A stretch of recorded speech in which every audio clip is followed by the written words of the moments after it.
17절부터 제가 읽습니다. 다니엘이 왕에게 대답하여 이르되 왕의 예물은 왕이 친히 가지시며 왕의 상급은 다른 사람에게 주옵소서. 그럴지라도 내가 왕을 위하여 이 글을 읽으며 그 해석을 아뢰리이다. 왕이여, 지극히 높이신 하나님이 왕에 붙인 느부갓네살에게 나라와 큰 권세와 영광과 위엄을 주셨고 그에게 큰 권세를 주셨으므로 백성들과 나라들과 언어가 다른 모든 사람들이 그의 앞에서 떨며 두려워하였으며 그는 임의로 죽이며 임의로 살리며 임의로 높이며 임의로 낮추었더니 그가 마음이 높아지며 뜻이 완악하여 교만을 행함으로 그의 왕위가 패한 바 되어 그의 영광을 빼앗기고 사람 중에서 쫓겨나서 그의 마음이 들짐승의 마음과 같았고 또 들나귀와 함께 살며 또 소처럼 풀을 먹으며 그의 몸이 하늘 이슬에 젖었으며 지극히 높으신 하나님이 사람 나라를 다스리시며 자기의 뜻대로 누구든지 그 자리에서 세우는 줄을 알기에 이르렀나이다. 벨사살이여, 왕은 그의 아들이 되어서도 이것을 다 알고도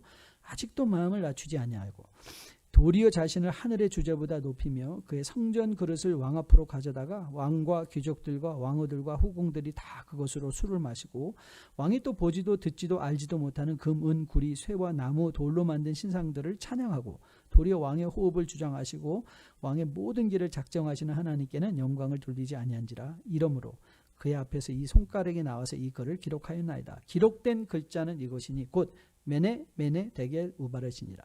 그 글을 해석하건대 메네는 하나님이 이미 왕의 나라의 시대를 세워서 그것을 끝나게 하셨다 하며 데겔은 왕을 저울에 달아보니 부족함이 보였다 하며 베레스는 왕의 나라가 나뉘어서 메대와 바사 사람에게 준바되었다 함이니다 하니 이에 벨사살이 명하여 그들이 다니엘에게 자주색 옷을 입히게 하며 금사슬을 그의 목에 걸어주고 그를 위하여 조서를 내려 나라의 셋째 통치자로 삼으니라. 그날 밤에 갈대아 왕 벨사살이 죽임을 당하였고 메대 사람 데리오가 나라를 얻었는데 그때에 다리오는 62세였더라. 아멘. 하나님의 말씀입니다. 자, 세상적인 쾌락의 현장에 나타난 손가락으로 쓰여진 글로 혼란스러워진 연회장에 다니엘을 기억했던 왕비로 말미암아 이제 다니엘이 등장합니다. 지난주 보았던 5장 13절로 16절 말씀이죠. 이에 다니엘이 부름을 받아 왕의 앞에 나오매, 그리고 다니엘에게 이 글을 해석하면 이런 상급을 주겠다라고 약속해주는 장면이 16절 말씀입니다. 내가 내게 대하여 들은즉 너는 해석을 잘하고 의문을 푼다 하도다. 그런즉 이제 내가 이 글을 읽고 그 해석을 내게 알려주면 내게 자주색 옷을 입히고 금사슬을 내 목에 걸어주어 너를 나라의 셋째 통치자로 삼으라 하니. 어떤 연유인지는 모르지만 우리는 다니엘이 권력의 중심에서 없어졌다는 사실을 알고 있습니다. 권력의 중심에서 멀어져 있던 다니엘에게 다시 한번 이제 세상적 기회가 온 것이죠. 권력의 중심부로 다시 들어갈 수 있는 기회가 이제 여기서 생긴 것입니다. 그런데 다니엘이 그 반응에 대해서 굉장히 쿨합니다. 우리 아이들 말하는 거 있죠. So cool. Yes, it is. 정말 쿨한 반응으로 보여주고 있는데요. 그게 이제 17절입니다. 다니엘이 이렇게 말했습니다. 다니엘이 왕에게 대답하여 이르되 왕의 예물은 왕이 친히 가지시며 왕의 상급은 다른 사람에게 주옵소서. 그럴지라도 내가 왕을 위하여 이 글을 읽으며 그 해석을 아뢰리이다. 어떻게 들으면 이건 거의 불경한 표현 아닙니까?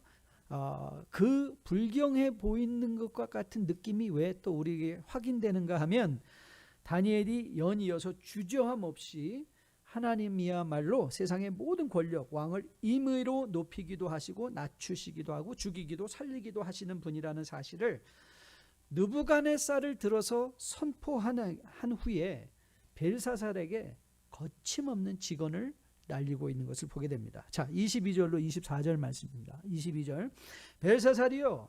여기서 여러분들이 주의할 것이 이 다니엘이 이름을 가지고 왕을 어드레스하고 있다는 것도 굉장히 중요합니다. 벨사살이여라고 했죠.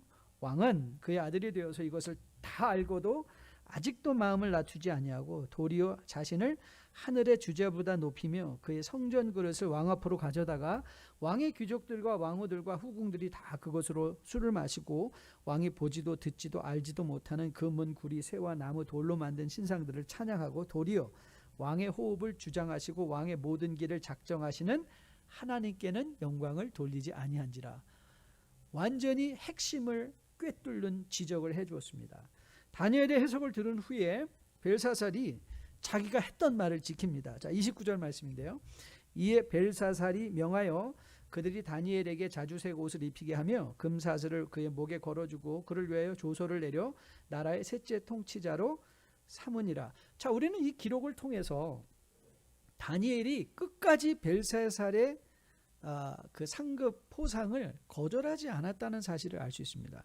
그가 벨사살에 비록 그거 안 줘도 괜찮습니다, 그거 다른 사람에게 주라고 말했지만 벨사살이 그에게 권력을 주고 예물과 그 포상들을 다 주었을 때 그는 받았습니다. 자, 이제 여기서부터 우리가 시작을 하려고 합니다. 이런 다니엘의 반응을 보며 여러분과 제가 세상적 성공이나 권력에 대하여 가져야 될 자세가 무엇인가를 그리고 그것을 통하여 여러분이 어떻게 세상에서 자유하게 살아낼 수 있는가를 함께 나누어 보려고 합니다. 자, 다니엘은 왕의 예물을 사양하며 그가 해석하는 것 그 자체는 그것이 자신의 성공을 위함이 아닌 것을 분명히 우리에게 밝히고 있습니다. 그렇다고 해서 이미 언급한 대로 끝까지 그 권력을 거절하지 않았습니다. 아니, 다니엘은 오히려 이제 그런 자리에 다시 올라가서 오히려 그가 하나님의 예레미야를 통하여 주신 예언대로 70년의 포로 생활을 마치고 다시 이스라엘로 귀환하는 일에 다니엘이 축복의 통로로 그 자리에서 다리오를 통하여 쓰임받는 것을 우리는 보게 됩니다. 자, 이런 다니엘의 모습이 세상적 권력 성공에 대한 자세를 보여주고 또 이 시대를 살아가는 여러분과 저에게도 귀한 교훈을 제시한다고 믿습니다. 자, 그러면 이 다니엘을 여러분과 제가 이해할 수 있는 말로 다시 한번 통역해 번역해 드리겠습니다. 우리가 살고 있는 세상을 우리는 복잡계라고 합니다. complex system is complex. 세상은 그 자체로 컴플렉스한 곳입니다. 거기에 더불어 이 세상은 아직도 악한 영의 영향력 아래 있는 곳입니다. 자, 여러분, 교회는 여러분의 뜻대로 그렇게 순결한 곳이 아닙니다. 아니, 성경은 우리에게 그런 기대를 갖지 않게 합니다. 왜죠? 알곡과 가라지가 공존하는 시대가 이 시대이기 때문에 그렇습니다. 바울이 고린도 후서에서도 우리에게 권면하거든요. 이 악마들이 광명한 천사의 모습으로 가장하여 우리 가운데 일하고 있다. 하나님의 교회들 안 가운데 일하고 있다는 사실을 우리에게 말하고 보여줌으로 말미암아 이 시대가 어떤 시대인가를 우리에게 보여주고 있습니다. 그렇기에 여러분, 꼭 믿음이 있다고 이 세상에서 부자로 사는 것도 아니고 믿음이 없기 때문에 장수하지 못하고 성공하지 못하는 것도 아닙니다. 아니, 오히려 이런 혼란스러운 복잡한 현실을 보며 여러분이 잘 알고 있는 아삽은 시편 73편에서 이렇게 한탄을 했습니다. 한번 들어보실래요? 이는 내가 악인의 형통함을 보고 오만한 자를 질투하였음이로다. 그들은 죽을 때에도 고통이 없고 그 흠이 강건하며 사람이 당하는 고난이 그들에게는 없고 사람들이 당하는 재앙도 그들에게는 없나니 그러므로 교만이 그들의 목걸이요 강포가 그들의 옷이며 살찜으로 그들의 눈이 솟아나며 그들의 소득은 마음의 소음보다 많으며 그들은 능욕하며 악하게 말하며 높은 데서 거만하게 말하며 그들의 입은 하늘에 두고 그들의 혀는 땅에 두루 다니도다. 저는 여기서 이 7절에 소득이 마음의 소음보다 많다는 말 정말 우리 절실하게 다가올 거예요. 그렇죠? 예수 믿고 잘 살아보려고 했는데 뒤로 넘어지더니 어떻게 해서 코가 깨져버려요. 그게 우리 인생 아니었습니까? 아니, 악인들은 뒤로 넘어졌는데 그 돈다발이에요. 거기서 돈을 벌었다고 좋아하는 그런 모습들을 보지 않습니까? 그러나 하나님을 잘 믿었다고 했던 자신의 현실은 어땠나요? 아삽이 이렇게 한탄합니다. 시편 73편 13절인데요. 내가 내 마음을 깨끗하게 하며 내 손을 씻어 무죄하다 한 것이 실로 헛되도다. 나는 종일 재난을 당하며 아침마다 징벌을 받았대요. 이건 자기의 현실이었어요. 깝깝한 현실이죠. 깝깝한 현실이에요. 여러분, 이 세상은요, 심는 대로 거두는 것도 아니고 일찍 일어나는 새가 지렁이를 항상 먹는 것도 아닙니다. 좋은 것을 심었더니 내가 거두는 것이 아니라 나는 헛물 키고 그렇죠. 다른 사람이 내가 심은 걸 다 걷어가는 것 같고, 일찍 일어났다니 지덩이는커녕 늘 잠이 부족해서 피곤에 시달리는 것이 우리 인생일 수도 있습니다. 하지만 한 가지 분명한 거는 인생의 가치는 세상적인 성공에 달려있지 않다는 것입니다. Our value does not rest in worldly success. 우리의 가치가 세상의 성공에 달려있지 않다는 거예요. 왜냐하면 우리는 이미 하나님의 자녀고, 우리의 가치는 Our value rest in Christ. 그리스도 안에서 우리의 가치가 부여되는 거예요. 우리의 영혼을 준비해 주신 하나님이 우리의 목자기 때문에 우리의 인생이 귀한 거예요. 여러분, 누가복음 12장 어리석은 부자, 여러분 잘 알고 계시지 않습니까? 주님께서 이렇게 말씀하셨습니다. 그들에게 이르시되 삼가 모든 탐심을 물리치라. 사람의 생명이 그 소유에 넉넉한 데 있지 아니라 하시고, 또 비유로 그들에게 말하여 이르시되, 부자가 돈을 많이 벌었습니다. 자기 배를 치며, 야, 이제는 내가 오랫동안 여러 해 동안 먹고 살 것이 충만하구나. 자, 이제는 내가 리타이어하고 여행 다니고 쓸 거 쓰고 마음대로 한번 살아보자 그랬어요. 그랬더니 주님께서 이렇게 그런 부자를 보며 말씀하셨습니다. 하나님이 이르시되, 어리석은 자여, 오늘 밤에 내 영혼을 찾으리니 그 모든 것이 네 것이 되겠느냐 그랬어요. 여러분, 이 스토리의 소결론이 누가복음 12장 21절 말씀입니다. 21절에서 주님께서 이렇게 결론을 내주십니다. 자기를 위하여 재물을 쌓아두고 하나님께 대하여 부여하지 못한 자가 이와 같으니라 그랬어요. 자, 이게 굉장히 중요한 구절입니다. 왜냐하면 하나님이 우리에게 재물을 주신 건, 이 부자에게 재물을 주셨던 것은 그 재물이 도구가 되어 하나님께 부여하게 되는 것, 하나님께 부여하게 되는 것, 이것이 바로 하나님이 재물을 주신 의도라는 거예요. 여러분, 남보다 더 많이 가진 것이 여러분과 저를 특별하게 하거나 귀하게 하는 것이 아닙니다. 왜냐하면 여러분이 잘 알고 계신 것처럼 우리는 이미 그리스도 보혈의 핏값으로 산바된 하나님의 자녀들이거든요. So my identity rests in Christ. My value rests in Christ. 여러분이 제 영혼의 값을 매긴다면, 제 영혼의 값이 제가 세상에서 이룬 어떤 성공적 어떤 성취가 아니라 나를 위하여 십자가에 달려 죽이신 그 예수 그리스도의 보혈이 나의 가치가 되고 여러분의 가치가 되는 것입니다. 그래서 우리는 귀한 것인 거예요. 그 외에 다른 모든 것들은 하나님께서 왜 주셨나? 예, 그것을 도구 삼아 하나님께 부요한 인생이 되라는 거예요. 하나님께 부요한 삶. 저는 이런 자세가 다니엘 안에서 발견하는 성공이나 세상의 권력에 대한 자세라고 생각합니다. 그래서 그가 말하는 거예요. You don't have to give that to me. 그거 나한테 안 주셔도 괜찮습니다. 그렇다고 내가 해석 안 해드리냐? 그거 아닙니다. 해석해드리겠습니다. 이렇게 말하고 있어요. 그는 그 성공, 그 모든 기회가, 이 기회를 하나님께 부여할 수 있는 기회로 삼았죠. 그가 거절했지만 그가 또 받았습니다. 그 받은 것을 가지고 그는 그의 권력을 자신이 쌓아놓고 자신의 명성을 높이고 자신의 가치를 높이는 일에 쓰인 것이 아니라, 다니엘은 in everything that he could, he became rich in God. 하나님 안에서 부여하게 된 거예요. 저는 여러분과 저에게도 이런 다니엘의 세상에 대한 자세가 있었으면 참 좋겠습니다. 여러분, 하나님께서 여러분에게 남보다 조금 많이 주신 것들이 있을 거예요. 그건 그것을 가지고 여러분이 무슨 제시하고 남보다 내가 너보다 좀 낫다 라고 비교의 도구로 주신 것이 아니라, 여러분이 남보다 조금 더 많이 가진 물질이 있다면, 재물이 있다면, 나보다 조금 더 많이 가진 능력과 달란트들이 있다면 그 자체가 목적이 아니라, 그것을 통하여 하나님은 여러분이 하나님께 부요한 인생으로 서기를 소원하고 계신다는 거예요. 저는요, 평생 하고 싶은 일이 찬양하는 일입니다. 제가 금요일날 기타를 치는데요, 제가 기타는 못 치는 사람보다 조금 잘 치고 잘 치는 사람보다 아주 못 칩니다. 하지만 저는 그 달란트가 아무리 부족하다 할지라도 저를 필요로 한다면 저는 거기에 쓰임 받고 싶어요. 그 작은 섬김이 제가 제 인생에 하나님께 부여할 수 있는 하나님의 도구 때문에 그렇죠. 사랑하는 성도 여러분, 여러분들이 남보다 조금 많이 가진 거 있습니까? What are you doing with it? 여러분 지금 뭐 하고 계시나요? 그게 어떻게 쓰이고 있나요?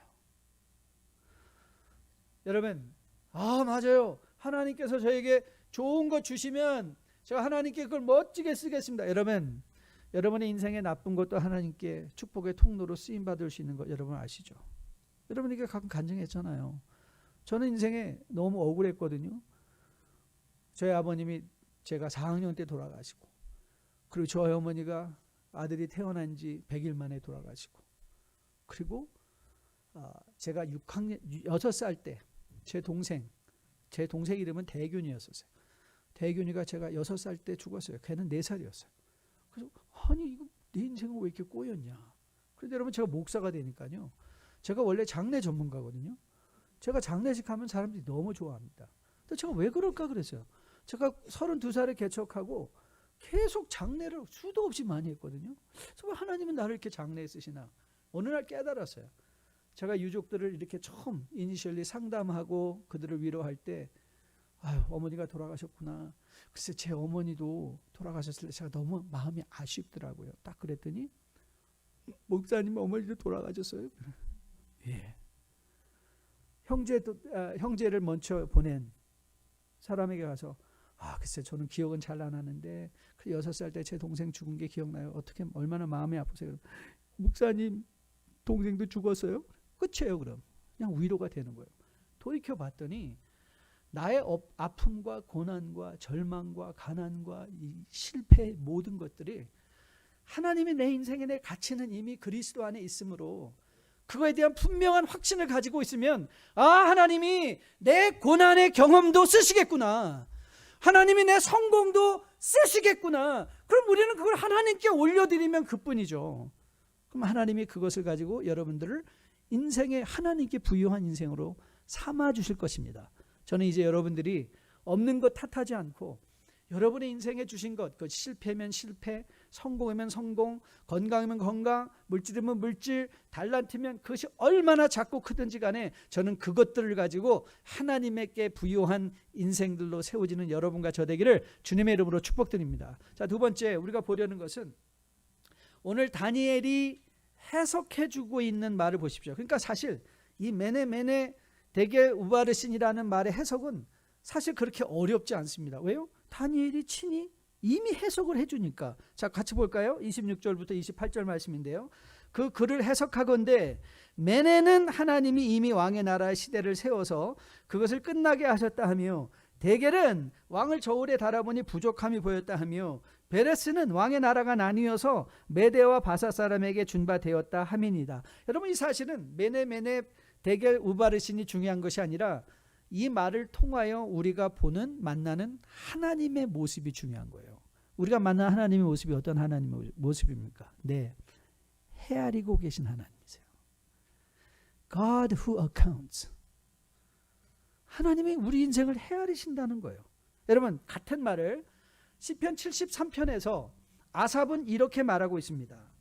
아삽이 이렇게 고민했어요. 아니 도대체 이 세상에 불합리한 거를 내가 어떻게 알 수 있느냐. 그래서 그가 한탄합니다. 내가 어쩌면 이를 할까 하여 생각한즉 그것 내게 심히 고통이 되었어요. 그러니까 아삽은 그것이 이해가 되지 않았어요. It didn't make sense to him. It's unfair. 아니 세상이 왜 이런가. 나는 이렇게 하나님을 잘 믿으려고 했는데 왜 나는 이렇게 되는 일이었고 아침마다 징벌을 받듯이 고난스럽게 나는 살아야 되는가. 근데 그에게 이런 계기가 찾아왔습니다. 17절인데요.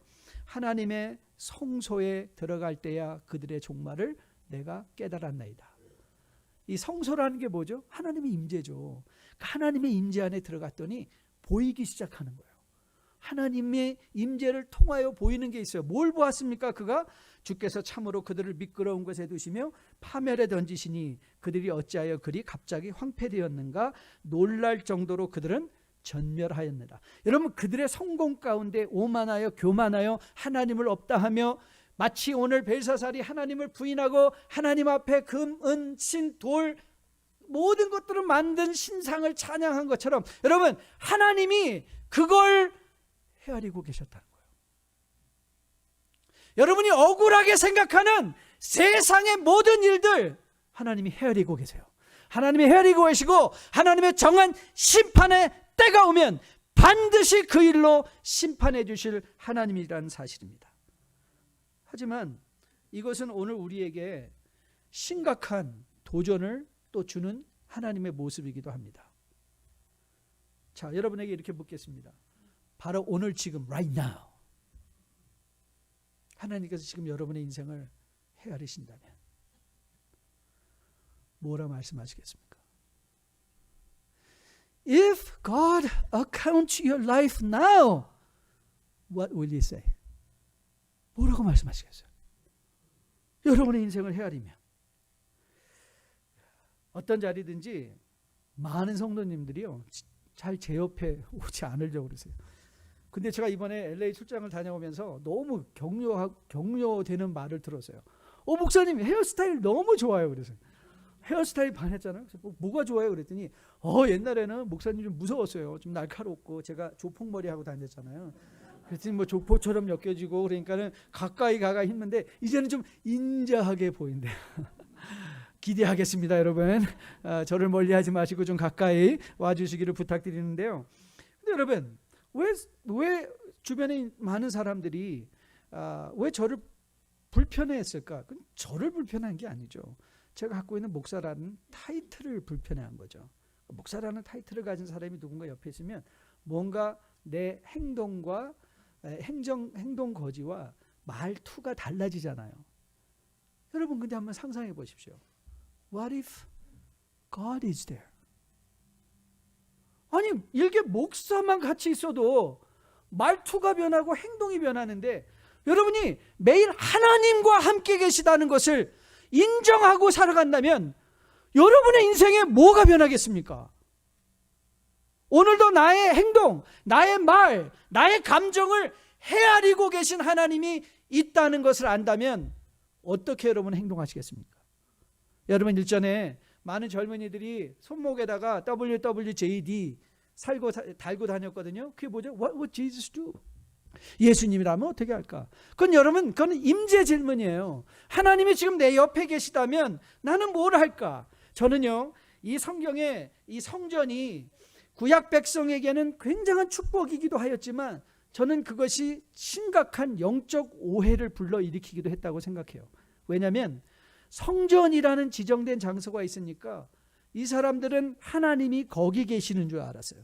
성전에 계시는 줄 알았어요. 그러니까 이들이 성전을 나오면 뭔가 지 마음대로 자기 마음대로 막 해도 괜찮다는 그런 영적 착각이 임한 거죠. 근데 여러분 아덴에서 바울이 설교를 하면서 사도행전 17장에서 우리가 믿고 섬기는 하나님을 이렇게 설명했습니다. 우주와 그 가운데 만물을 지으신 하나님께서는 천지의 주제시니 손으로 지은 전에 계시지 아니하시고 또 무엇이 부족한 것처럼 사람의 손으로 섬김을 받으시는 것이 아니니 이는 만민에게 생명과 호흡과 만물을 친히 주시는 이십니다. 하나님은요 건물이라는 성전에 거하시는 것이 아니죠. 여러분 잘 아시죠? 바울이 고린도전서 3장 16절에서 뭐라고 말하죠? 너희는 너희가 하나님의 전, 너희가 성전이다. 여러분 이 교회당이 이 건물이 오늘 성전이 되는 이유가 뭔지 아세요? 여러분과 제가 여기 앉아있기 때문에 성전이 되는 거예요. 우리가 성전이니까. 그러니까 여러분들이 이 자리를 다 떠나면 이건 그냥 건물이에요. 여러분 유럽 가서 보시잖아요. 그 정말 아름답게 꾸며진 그 모든 교회 건물들이 거기에 하나님이 계시나요? 아니에요. 거기에 하나님이 계실 때는 하나님의 전인 성도들이 모여 있을 때 하나님의 전이 되는 거예요. 여러분 하나님은요 현대교회도 여러분들이 하나님이 교회에 계시는 것처럼 착각을 해요. 그래서 신앙생활은 교회 생활인지 헷갈려 하는 거죠. 여러분 교회 생활이 신앙생활 아니에요. 물론 교회는 신앙생활을 포함해요. 하지만 신앙생활은요 하나님의 성전된 여러분이 밟는 그 모든 곳이 거룩하게 되어지는 그게 신앙생활이에요. 왜냐하면 여러분이 하나님의 전이니까. 여러분 하나님은 이 교회당 안에 갇혀있는 분이 아니에요. 여러분의 눈으로 세상을 보고 그 보여진 세상으로 여러분으로 하여금 하나님을 볼 수 있도록 여러분과 친히 동행하며 여러분의 인생의 모든 것을 헤아리고 계수하고 계신 이 하나님을 저는 오늘 여러분이 꼭 만나고 가실 수 있게 되기를 주님의 이름으로 축복드립니다. 그리고 저는 여러분과 저가 다시 한번 내 인생을 헤아리고 계신 하나님을 오늘 여러분들이 마음으로 다시 한번 만나는 가운데 여러분이 지금까지 어떻게 살아왔는가 다시 한번 돌아보고 버릴 것 버리고 취할 것 취할 줄 아는, 그래서 하나님께 부요한 인생으로 하나님이 우리를 보실 때 너는 참 하나님 나라 일로 부요해졌구나 칭찬받을 수 있는 주님의 백성으로 거듭나 세워줄 수 있게 되기를 주님의 이름으로 축복드립니다. 바울이 우리에게 이렇게 경고하며 권면합니다. 고린도전서 3장 12절로 15절인데요. 만일 누구든지 금이나 은이나 보석이나 나무나 풀이나 지포로 이 터에 사오면 각 사람의 공적이 나타날 터인데 그날이 공적을 밝히리니 이는 불로 나타내고 그 불이 각 사람의 공적이 어떠한 것을 시험할 것입니다. 만일 누구든지 그 위에 세운 공적이 그대로 있으면 상을 받고 누구든지 그 공적이 불타면 해를 받으리니 그러나 자신은 구원을 받되 불 가운데 받은 것 같으리라. 여러분, 저는 성경이 너무 좋습니다. 성경은요 우리에게 이렇게 경고를 해요. 너 인생에 시험이 있을 거다. 그 시험을 경고를 해요. 그런데 그 시험의 목적이 하나님은 분명히 밝혀요. 시험의 목적은 너 잘되게 하기 위한 거야.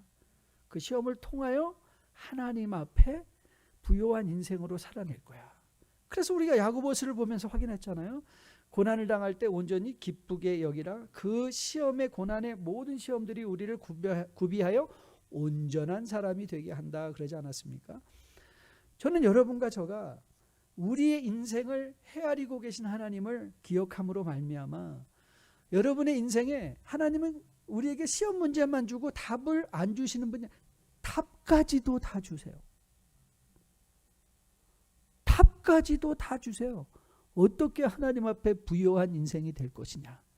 저는 여러분이 성경을 묵상하는 가운데 오늘 다니엘이 세상의 권력에 휘둘리지 않고 오히려 그 모든 것을 가지고 그가 하나님 앞에 부요한 인생으로 세워졌듯이 이제 하나님이 여러분에게 베풀어 주신 모든 것을 가지고 세상에 대해서 부자가 되는 그런 목표보다 하나님에 대하여 부요한 인생으로 벌거벗겨 가난한 모습으로 하나님을 보는 것이 아니라 이 땅을 떠날 때라도 기쁨과 감사로 하나님 감사합니다. 내가 최선을 다해서 주님이 주신 삶을 살아냈습니다. 마치 2달란트를 받은 자 5달란트를 받은 자처럼 하나님 앞에 하나님께 것을 돌려드립니다 라고 고백할 수 있는 그런 여러분과 저의 인생 될 수 있게 되기를 주님의 이름으로 축복드립니다. 자, 이제 우리 마지막 교훈을 보려고 합니다. 자, 마지막 교훈이 30절부터 보려고 하는데요. 자, 30절에 이렇게 적혀 있습니다. 그날 밤에 갈대 왕 벨사살이 죽임을 당했다 그랬어요.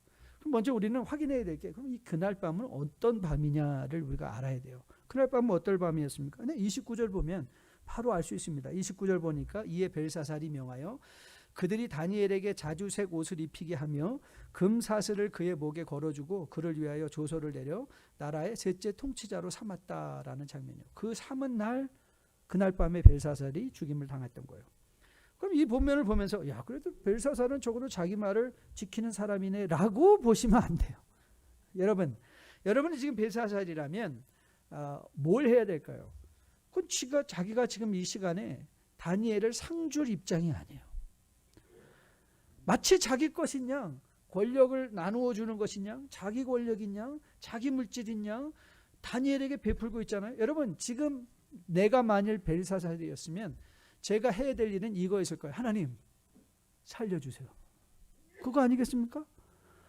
다니엘의 저는 옷단 잡고 물어 너에게 권력 줄게 이게 아니라 다니엘의 옷자락을 잡고 저는 늘어지겠어요. 다니엘 tell me 한 가지만 말해줘. 어떻게 하면 이런 어려움에서 벗어날 수 있을지, 어떻게 하나님의 진노하심에서 벗어날 수 있을지 tell me, teach me.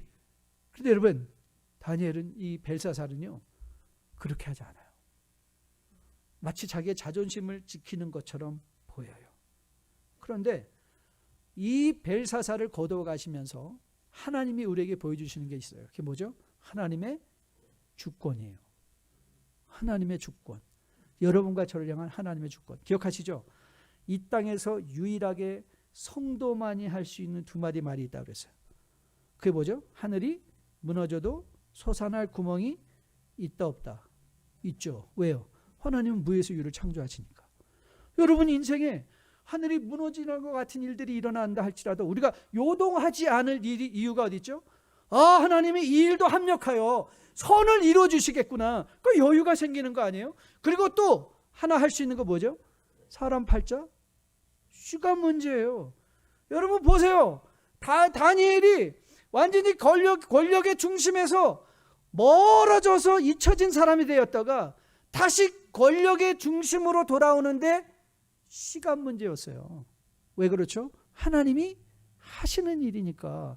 벨사살이 온 세상의 권력을 다 갖고 있는 것 같지만 그날 밤에 그의 영혼을 찾으시는 하나님의 주권 앞에서는 거절할 수 있고 거부할 수 있는 아무런 능력이 그에게는 없는 거예요. 여러분과 저의 인생은 우리가 얼마나 많은 것을 가지고 있는가에 달려있는 것 아니에요. 여러분의 인생이 하나님의 손에 잡혀 있다는 것을 알아야 돼요. 하나님의 주권 가운데 있다는 것을 알아야 돼요. 그래서 여러분과 저가 매일 고민하며 하나님 앞에 물어야 되는 질문, 하나님 뭘 하면 돈 벌겠습니까? 하나님 우리 아이들이 어느 대학 가면 성공하겠습니까? 하나님 우리가 뭘 사면 돈을 벌겠습니까? 뭘 사면 어떤 직 이게 아니라 여러분들이 정말 고민하며 갈등하며 물어야 되는 것, 하나님 나를 향한 하나님의 선하시고 온전하시고 기뻐하신 뜻을 알게 해주셨어요. 여러분의 자녀를 위해서 기도할 때 이들이 정말 좋은 대학 가기 위해서 기도하는 것보다 여러분이 더 심각하게 기도해야 되는 것은 이들이 하나님 손에 달린 아들이요 딸임을 알게 도와주세요. 그래서 그들이 하나님의 뜻 가운데 행할 수 있게.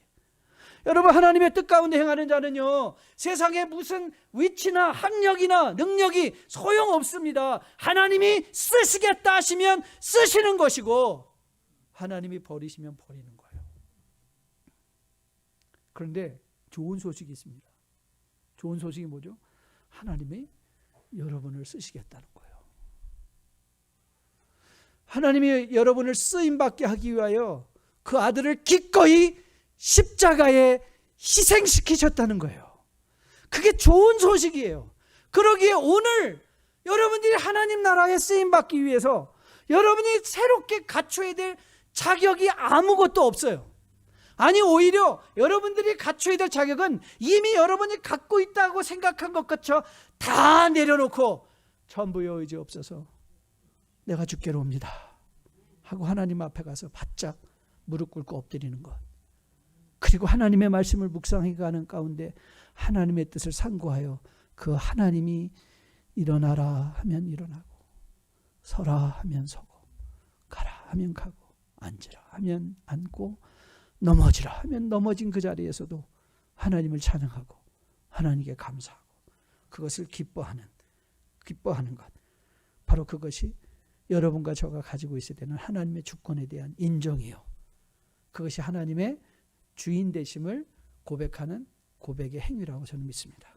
그리고 저는 여러분과 저 안에 이런 자세가 있게 되기를 주님의 이름으로 축복드립니다.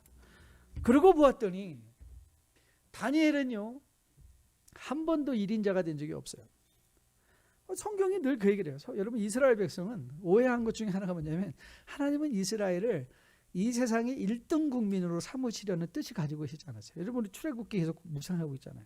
출애굽기에서 하나님께서 이스라엘을 왜 애굽에서 불러내어 하나님 나라의 백성 삼으셨다고요? 그래서 1등 국민이 되어 지배 나라가 되게 하기 위해서 아니에요. 너희들로 하여금 세상에 대하여 제사장의 나라가 되게 하겠다 그랬어요.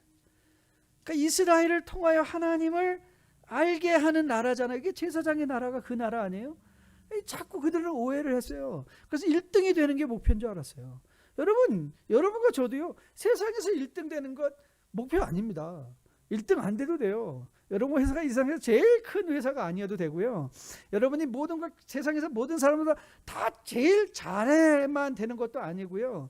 그리고 우리가 모든 것을 다 완벽하게 이 땅에서 살아야 되는 것도 아니에요. 하나님은 그런 걸 여러분에게 원하지 않으세요. 하나님은 여러분이 세상에서 1등 되는 것이 아니라 축복의 통로가 되기를 원하세요.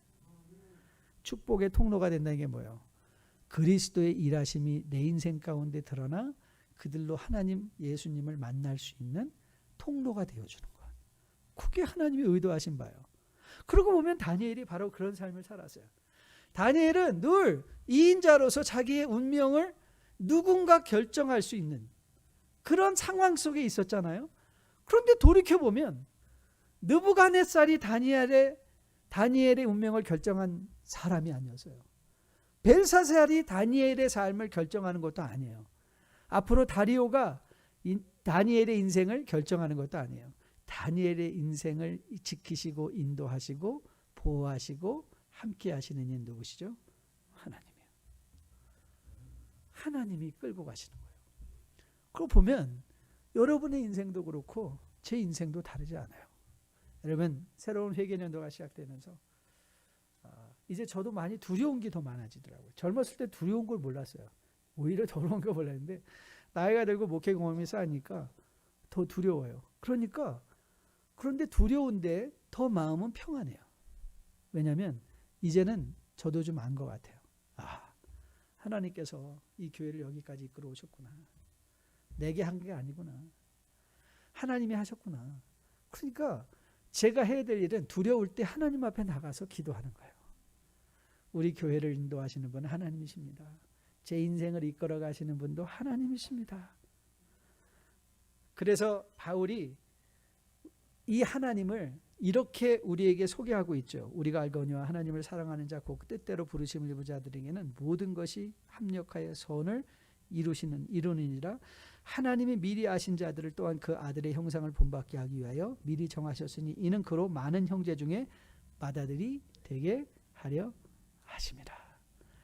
오늘도 내 인생의 모든 걸 합력하여 선을 이루어 가시며 내 인생을 이끌어 그리스도의 마치는 날까지 우리 안에 그리스도의 장성한 분량이 충만한 데까지 자라가게 하며 인도해 가실 이 하나님을 저는 오늘 여러분이 꼭 만나고 그리고 그 하나님과 같이 매일 동행하며 주님 다시 오시는 그날까지 믿음 생활 잘 감당하는 여러분과 저 될 수 있게 되기를 주님의 이름으로 축복드립니다.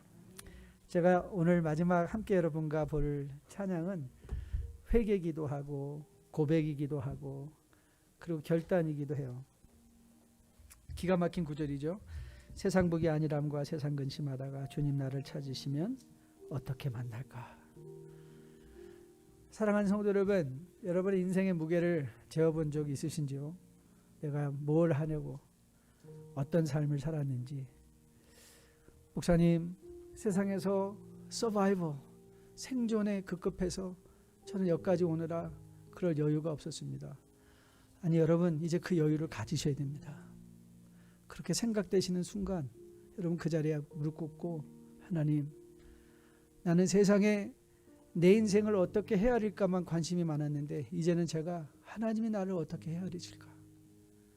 하나님이 내 인생의 무게를 어떻게 재고 계실까? 하나님 이제 고민하기 원합니다. 이제 세상의 무게가 아닌 하나님 나라에 가치 있는 무게 있는 인생으로 살아낼 수 있게 도와주세요. 다 함께 일어나서 마지막 찬양 올리면서 기도하는 마음으로 우리 인생을 주님 앞에 내려놓고 다시 한번 새로운 결단할 수 있는 여러분과 저 되기를